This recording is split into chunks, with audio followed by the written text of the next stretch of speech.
ढोरासाठी कडबा हा भारा बांधलेला आहे कडब्याचा. मका आहे वाळलेली आणि हे जुनी तिफन, ज्याला ॲटोमॅटिक असे बाजूनं चाडे लावलेले आहेत आणि त्याला नळ्यासुद्धा आहेत. ह्या नळ्याखाली खालच्या फणाला जोडल्या गेलेल्या आहेत.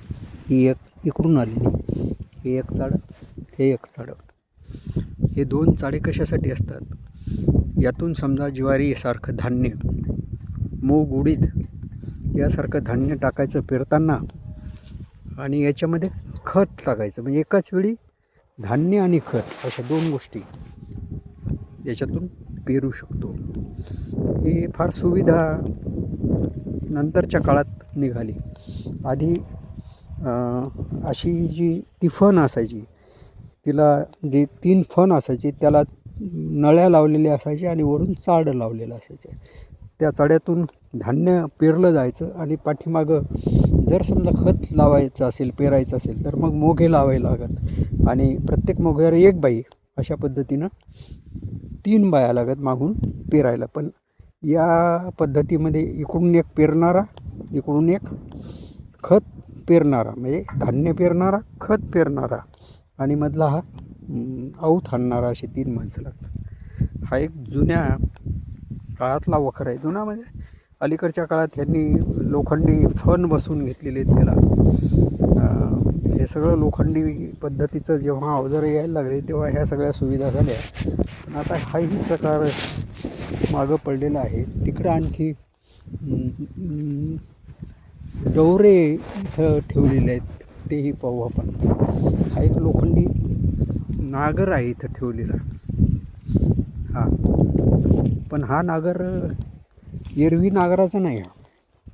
हा नागर हळदीमध्ये जेव्हा जे बेड असतात त्या बेडांना माती लोटायची असते, त्यासाठी हा नागर बैलावर लावलेला असतो. आता हे डवरं आहे, हे सिंगल डवरं आहे.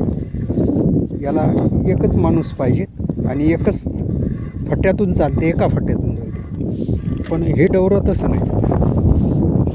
या डवऱ्याला डबल काय, मला वाटते ट्रिबल 3 नाही 2च तासं चालतात. हे 2 तासं चालतात आणि मधातून तासातून हे चालते आणि हे फट्टे, आणि अशा पद्धतीने हे डबल डवरं हे लावलेलं. पण हे सगळे प्रकार आता बंद झालेले आहेत. ही बैलगाडी आहे, हिचा पाळणा यांनी लोखंडी तयार करून घेतलेला आहे, अन्यथा हा पाट्याचा असतो. चाकही पहिले लाकडी होती, पण आता चाकही नंतरच्या काळात लोखंडी बनले आणि हा सगळा प्रकारच आता बंद झालेला आहे. कारण ट्रॅक्टर आलं, साधनं आली आणि सारं काही जुनं जे होतं ते आता मागे पडलेलं आहे.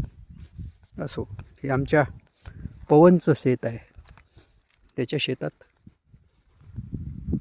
हिरवगार दिसते, ते वांगे आहेत. त्याचे बाबा आणि तो माझ्यासाठी